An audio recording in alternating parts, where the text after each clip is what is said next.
part 5, and now I'm going to talk about 3 empires. 3 of these empires. I'm actually going to go a little bit in depth into. The first one is the British Empire, second is the German Empire, Imperial Germany, and third is the Soviet Union. Both of these empires captured land, and they put their influence throughout these lands.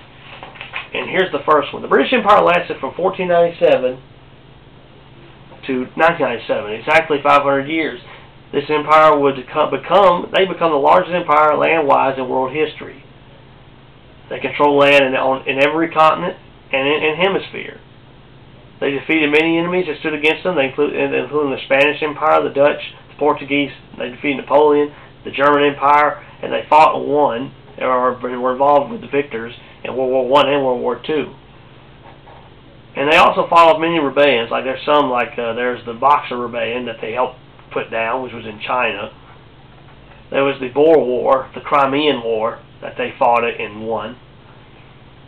And they defeated many rebellions and uprisings to try to keep their empire from falling apart. They had several in India and throughout their empires. They had to fight off. Zulu, ever heard of the Zulu War? No, Zulu War.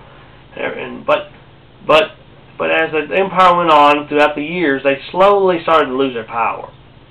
You know, they would lose colonies by either rebellions or financial difficulties or a nation's cry for independence. There were several nations, especially in Africa, that cried for their independence. We want our independence. We want our independence. And World War I and II was one of the biggest turning points against Britain, because World War I, especially at the beginning, drained their nation bad of finances. They almost went bankrupt.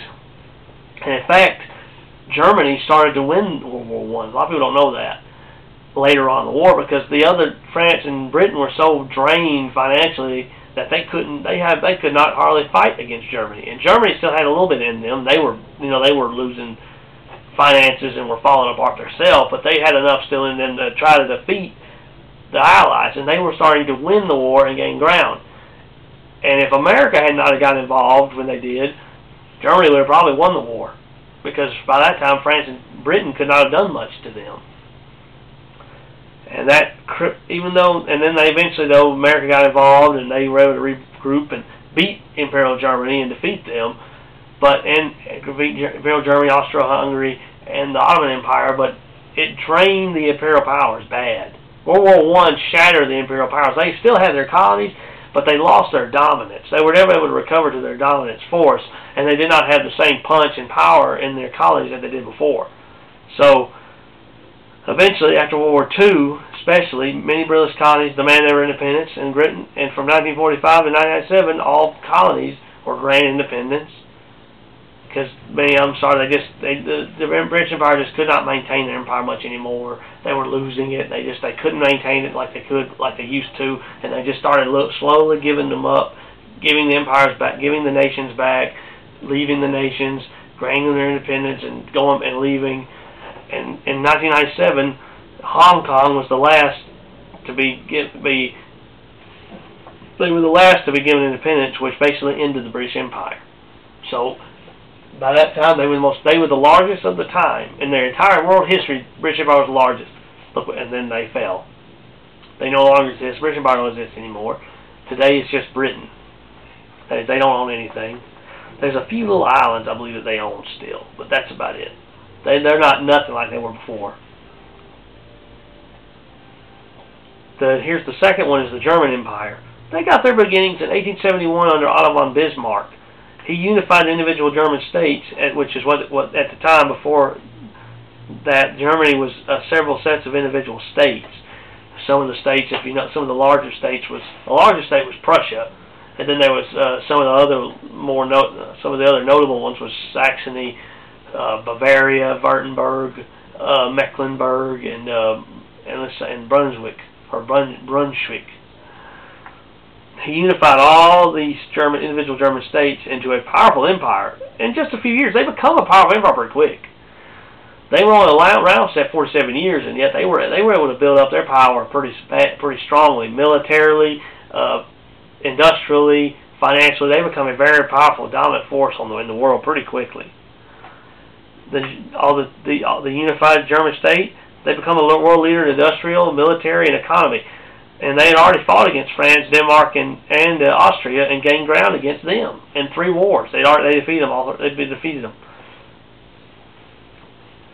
And basically Bismarck wanted to defend against France. He didn't like France. He didn't trust them, and he was wanting to do what he could to make sure they could defend against France.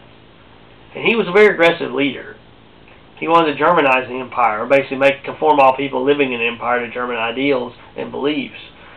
He would use force to try to defeat, to destroy, or fix any problem, like for instance a rebellion or uprising in the country. Like for instance, there's one time where there was a strike, it was like coal miners or something like that, and he wanted to send the military to crush it. Leo, hurry up there.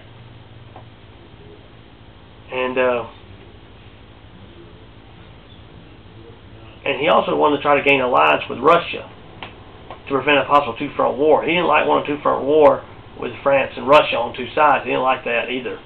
He was the Chancellor, while Frederick III was the Kaiser, or Caesar in German, of Germany. But during Bismarck's form of government, the Chancellor held a lot of power. But when Frederick III died after only 99 days, he died of cancer, his son Wilhelm II took over as Kaiser. And he clashed with Bismarck. Them two were not very, they were exact opposites, and they were not very good friends with each other. And eventually the Kaiser, and their battle for power and how to do things, eventually the Kaiser, Wilhelm, won and took full control when Bismarck resigned his position.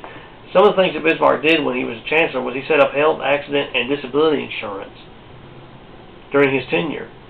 And the empire captured colonies like the British, but nowhere near as many. You know, they had a few in Africa. They had some in the Pacific Islands around. There was one, like they had one called, it's now Papua New Guinea. When they had it, it was called German New Guinea. And they had some around Korea and areas like that. They didn't have a large empire, but they did a whole lot in their short existence. But again, they only lasted 47 years, as the outbreak of World War I was the final days of the German Empire.